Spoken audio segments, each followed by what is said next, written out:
Before the days of the Shroud and before the primal stones were lost, there you were. No doubt you've forgotten now, but long ago you were given a power and a quest. You see yourself from the first-person perspective, kneeling before a figure cloaked in blinding light. He reaches his hand toward you, and you almost feel an electricity run through you and settle in your bones. You were sent to find something hidden, a myth, or perhaps a legend. You glance at the redwood-like trees that tower like sentinels along your way, and then fix your eyes on the winding path carved through the forest foliage. Yet the Forerunners knew one such as you would come, so they hid it deep. The fading evening light filters through the tree's distant leaves, and a cave mouth yawns before you. Within the thickest darkness, you stretch out your hand, and you feel a warmth in your palm as an ember materializes, and you will it to burst into flame. An orange light flickers in the cave walls as you journey within. You were tested by the elements. You look over your shoulder and see a depthless black chasm below you. You cling to the rock face a little tighter as you take your next step along the ledge, but the rock gives way beneath you. As you fall, you frantically reach over your shoulder and summon crystals to burst from your knuckles. You plunge them into the cliff face and find yourself dangling over the darkness. And by the Forerunners. You turn the final rune and press it into the stone. The door grates open before you. Yet through it all, his power protected you. A pressure plate slides down as you step on it, and with lightning speed, you pound your fist into the floor. A shield of golden light bursts up from the ground and protects you just as a barrage of arrows rushes toward you. And indeed, you triumphed. Your hands, cut and tender, grasp hold of an ornately decorated chest. I look to you and place that same chest on the table. The time has finally come for you to know the legend which you retrieved. Slowly you reach forward and turn the key. Something clicks. You raise the lid, and within a single scroll rests delicately on ancient velvet. You look at me. I lay hold of the scroll and extend it toward you. It's time you knew the tale of an esoteric destiny. Well, everyone, you heard Made Up Me, and you've got something to read and to do. Sorry, you've got some reading to do. But no, this intro isn't just about me trying to get you to read my book, though I'm totally trying to get you to do that because, it just got it published on Amazon, and it's super tragic when you spend ages writing a book and then no one reads it.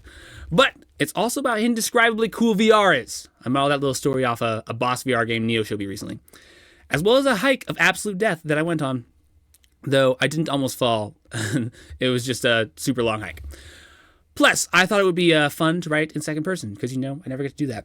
And reading it over, I think it wasn't too bad. I mean, especially, given I haven't written anything creative like that in like a year and a half. Well, yeah, just writing all those boringly philosophy papers. But speaking of creative writing, if you do want to read my book, you can just look it up on Amazon. Just search Esoteric Destiny by Alex Treat, and it costs like $15. And if you're super duper poor, you can email me, and I can send you $5 or Venmo or something, because that's how much I want to. That's how much I make on each book. AKA, you can get it for just the cost of the book and shipping. All I really care is you read it. So yeah, you should do that. Anyway, aside from getting my book published, there's been some cool and mildly eventful things that have gone down in my life around this past months or so, and you can hear about them as I tell them to you. Not have to mind you. I don't get that. Give me a second. I'm going to read this again and see what I understand.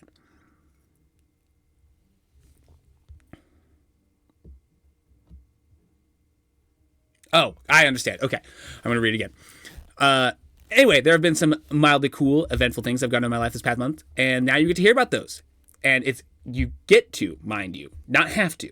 We don't do those negative vibes. So yeah, here's another super long life update email. Smiles at you with a clearly forced grin.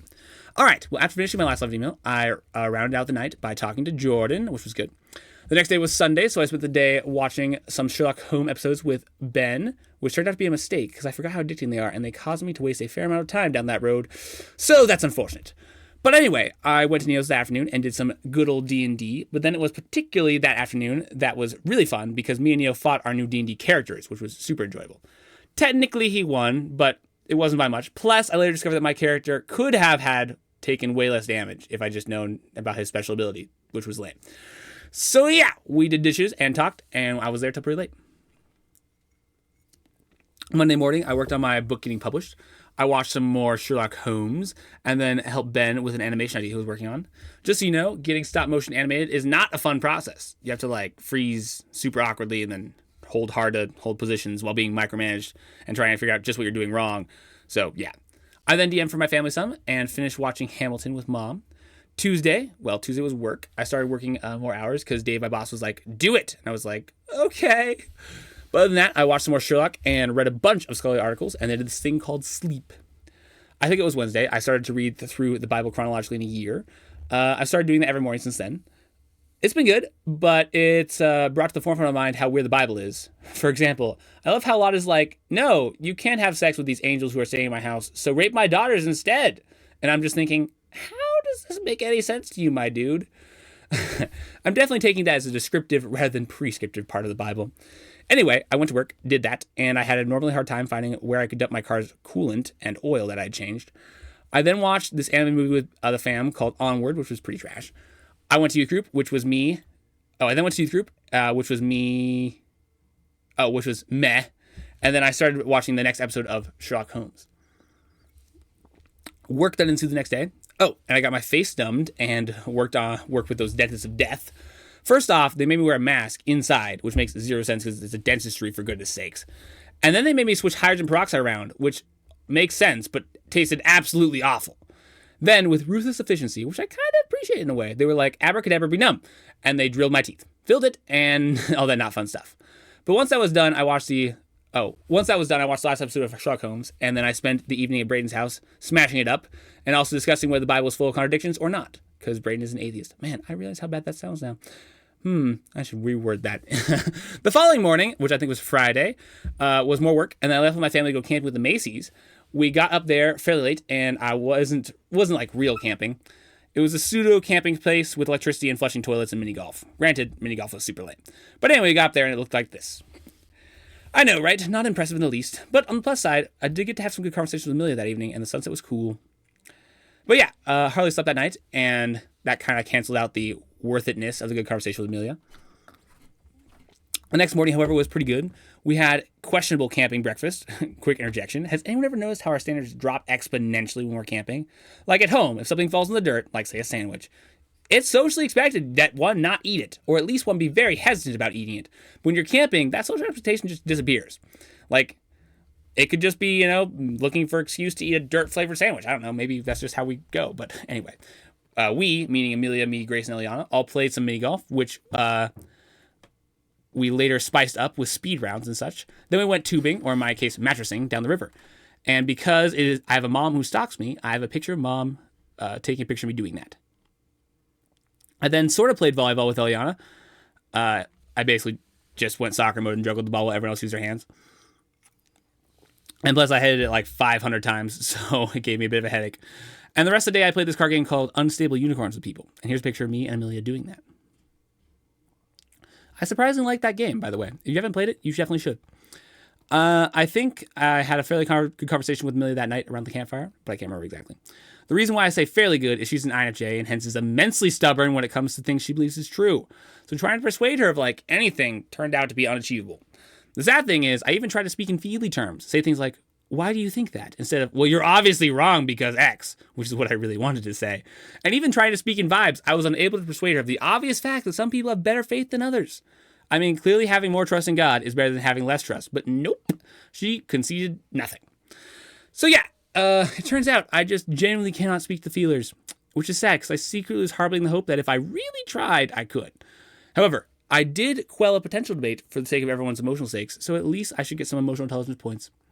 The next day consisted of more unstable unicorns, us going into town to wait for the time of our hot spring reservation to arrive, and then me just opting to sit in the little grassy spot while everyone else talked and walked around town. I was there for like 2 hours, and all I had was a water bottle and a Laura bar. And you know what? It was an interesting experience. At first, it was just super bored. But interestingly, after an hour of just laying there, I got into this new, frankly strange mental state. Instead of being bored, I almost reveled in the nothingness. It was like I was meant to be there. It was quite strange. Kind of just sat and thought. And I also built a cage out of sticks and put a grasshopper in it. And then I stared at it for a very, very long time. And honestly, I was almost sad when everyone came back. I think that's something we should do more. Just sit in silence with nothing to be done, no responsibility weighing us down. We could just find times to be, I think that would probably be healthy. But yeah, did that. And then we drove to these hot springs, which was pretty cool. Strawberry Hot Springs, I remember the name. And here's us in said hot springs. But yeah, while the hot springs were a nice temperature, they weren't like filled with many activities to do, so we kind of just floated around. And honestly, it was kind of boring. After that, we drove to Qdoba and imbued ourselves with sustenance, and then drove home. Upon arriving home, I did some more work on my book, and then I did that sleeping thing. The following Monday at work was pretty painful because I was handling a lot of cardboard, and I don't know if any of you know this about me, but I hate the feel of paper and cardboard. It's like if someone was scraping their fingernails down a chalkboard for me, but like with touch. Nevertheless, I exercised some stoic virtue and pushed through it. Hopefully, I won't get that job again. I then did some memorizing of the history of philosophy some more. Got a new Bluetooth cassette adapter for music in my car. But it was way too quiet, so I went to return it and was somehow stalked by Joe, who just randomly sends me a text like, "Nice to see you at Kohl's." And I'm like, how do you know that? At this point, I'm fairly convinced if someone wanted to assassinate me, they could just walk up right behind me and do it with a gun. And I would be totally oblivious and just die. However, I'm kind of counting on the fact that no one wants to assassinate me. At least not that badly. Other than that, I ordered a nice speaker, which I now have, and it is indeed nice. I worked on a paper then, and I slept. The following day at work, I packed a lot of boxes, exchanged my card break fluid frantically, because, of course, I couldn't make this... this couldn't take more than 15 minutes, right? Yeah. I found out that my car is leaking coolant. Yay. And that night, I went to Rancho Christi, where I played mostly Mario Kart. The next day, I drove to work with Mom, so stuff that was supposed to fix my car's coolant... to get the stuff that was supposed to fix my car's coolant leak. Keywords, supposed to. I then worked on my paper for a bit and took a break to help erect a fence in the front yard. In all honesty, it's been a bunch of work, but our front yard is looking way better now. Here's a picture. Not bad, right? I mean, I'm not sure it was worth all the work, but at least it looks pretty good. I then went with me and Grace to youth group, but the James and Myers weren't there, so it was like half the size. Then when I got home, I got roped into watching this movie, Sleepless in Seattle with Mom, and it was death. All romantic movies are death. The next day was just work, buying stuff at Walmart for the next hike, and working on papers. Unfortunately, that night, I only got 2 hours of sleep, so that was definitely a bummer. But getting up at 1:30 a.m., what are you supposed to expect, right? So we got to the trailhead by about 4:20-ish, and here's a picture of that. Here's what the hike looked like. If what you could see is a blurry, dark thing, then yeah, that's about what I saw as well. Okay, it was actually pretty cool. You could see all the stars and stuff, and it was actually a pretty sweet first leg of the hike. Here's us when we got to the first peak.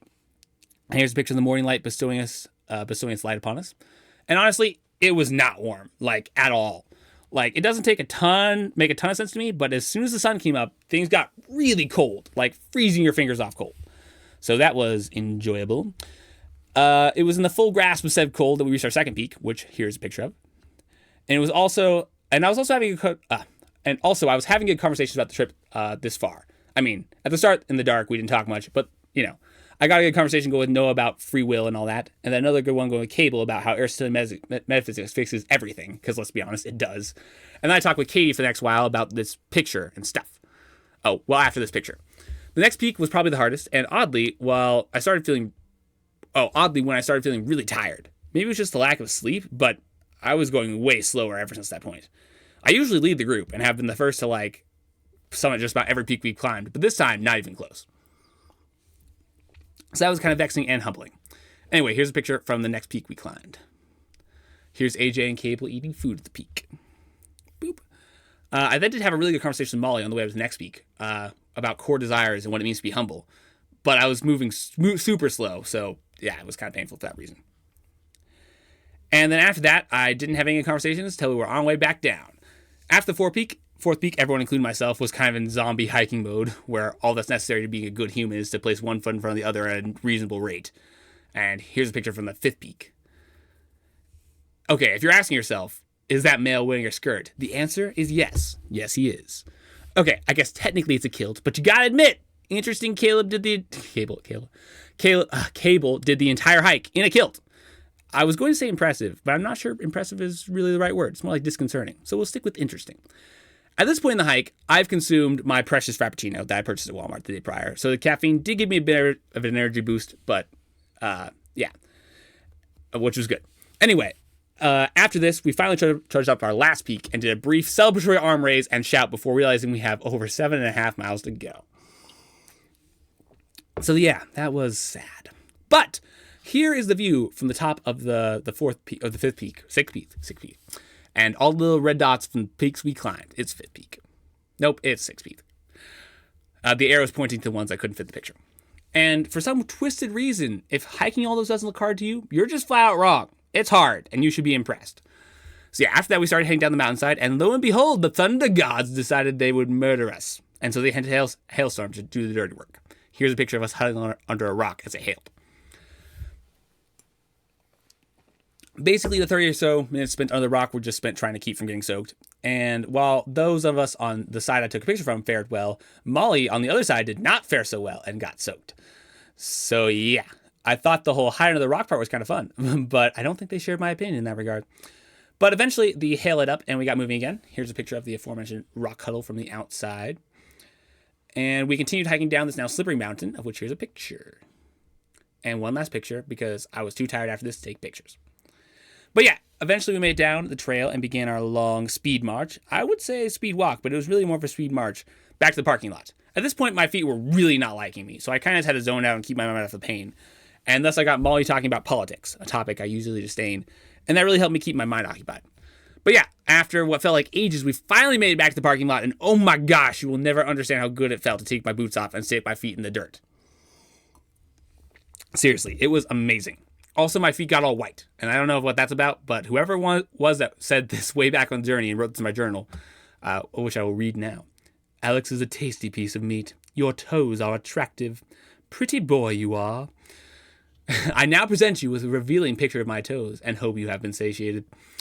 Also, Ben Shepard, if you wrote that, could you please tell me? Because at some point, I need to know. Because that message has disturbed me and greatly intrigued me for many years now. Also, for all you other Kiwis, the journey was great. And most of the notes that were put in my journal were not like that one, and were actually heartfelt and not disturbing. So you should definitely go and, do that, and don't take that note as the norm. Anyway, moving on, we just chilled there and basically became boards. All of our muscles got so stiff until Mrs. Miller showed up with the blessings of heaven, aka food and drinks and pie. So that was great. However, we got into a weird car situation after we ate, as me, Cale, Noah, Zach, and Chris had to wait for 2 hours for the cars to come back and pick us up for a second round. During that time, we spent during which we spent much time chucking knives at trees, because Cable, Chris, and Zach are all pretty obsessed with knives. And here's a picture of that. If you look closely, you can see that Cable's hatchet is in the tree, which is possibly illegal, but also cool. So yeah, I then rode home with Noah and Katie, and that was quite uneventful. Noah just asked a lot of small talk questions. However, the driving home was sketchy. So as soon as I hopped in my car to drive home, I would hit a mental wall. Seriously, it was weird and crazy. I just couldn't think well at all. I couldn't manage to keep the speed limit. I was literally going over or under at any given time. And one time the light turned yellow, and I'm pretty sure it took me a literal second to recognize, oh, a yellow light means I need to slow down. Seriously, I'm very thankful I did not crash. And I'm pretty sure now that's what it feels like to drive drunk. Because when I got home, I literally did the bare minimum I could and took less than a minute shower to get the sweat off me and then just crashed. I think that was the most tired I've ever been in my life. And then I subsequently sweat 14 hours. So that got me back to only averagely tired. But yeah, all in all, that hike, which is called the Mummy Marathon, was about 20 miles in length and 6,000 feet in elevation. So definitely the biggest hike I've ever done. Saturday, the thunder god sent hail on me once more to try and finish what they started. But thankfully this time, I had more than a rock to give me shelter. As for the rest of the day, it was spent mostly trying to make myself not a inanimate blob and into a functional human being. However, I did make one meal that I know how to make for my siblings that evening because Mom and Dad were out. Here is me doing that. Then that Saturday, I just worked on papers and talked to William and slept. Sunday, I worked on the paper, mowed the lawn, did a Wizard D&D one-shot with Neo, which was mad, did dishes and some Minecraft, and then played this awesome VR Wizard game that I mentioned from the start. Seriously, the graphics were so cool. You could hold fireballs and shoot ice at bows, and it was so awesome. Here's a picture of Neo playing that. Also, if you're wondering why the pictures are taken to the floor, it's because the VR game makes you feel super sick. And so, when you move the joystick, you move in the VR game, but you don't move in real life, so your brain's like, what are you doing? Yeah, it was super sickening, but still really cool. Monday, I worked, and then I tried for the third time to fix my car's coolant leak with this weird putty stuff, and it kind of worked. It's still leaking, but, might just have to deal with it. Then, yeah, after that, me, Joe, Jake, and Caleb, and then Benj met up at Southgate, got a bunch of convenience store food, and then drove up to Estes for a hike. Here's a picture of Joe being utterly useless with the map. Yet, despite Joe's map failing, not like I could have done better. We made it to our destination and started to hike. However, at this point in time, Caleb asked if I wanted to run it with him, to which I said yes. In hindsight, it was a bad idea, as it was really a hangout time, not a workout, but that didn't really cross my mind. So yeah, we ran up, and I got to feel how little I've run as of late. Here's some pictures from the top. It was only 2 or so miles, but I felt absolutely exhausted by the time I made it up. Plus, I got a stitch to my side. And then we ran back down until we found Joe, which was a lot easier because running downhill. Joe and I then discussed ethical issues, and our conversation can be summarized as such. Joe, your ethical system is vague and annoying. Me, I agree, but you don't have a better one.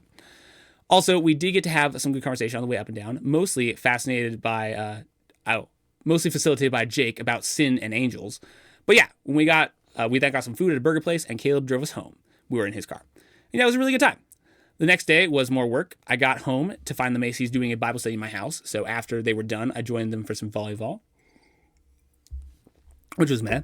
I then worked on my paper some more before going to Ratchet Christie, where we played some Mario Kart and argued about natural law theory of ethics. Apparently, it's a sin to drink soda. So yeah, you guys, we might have a problem. But yeah, I'm definitely not on board with natural law ethics. At least not yet. Who knows? Alan can be quite convincing. But yeah, that was a really good conversation. The next morning, I went straight to Myers' house, where we all built Legos for 3 hours, and I built this fancy bird. Ha, William! May the bird wars begin.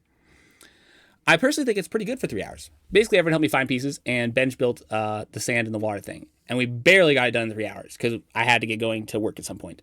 So while I was going to add some coloring to the end, it just ended up not happening because of time pressure. But yeah, it still looks pretty sweet.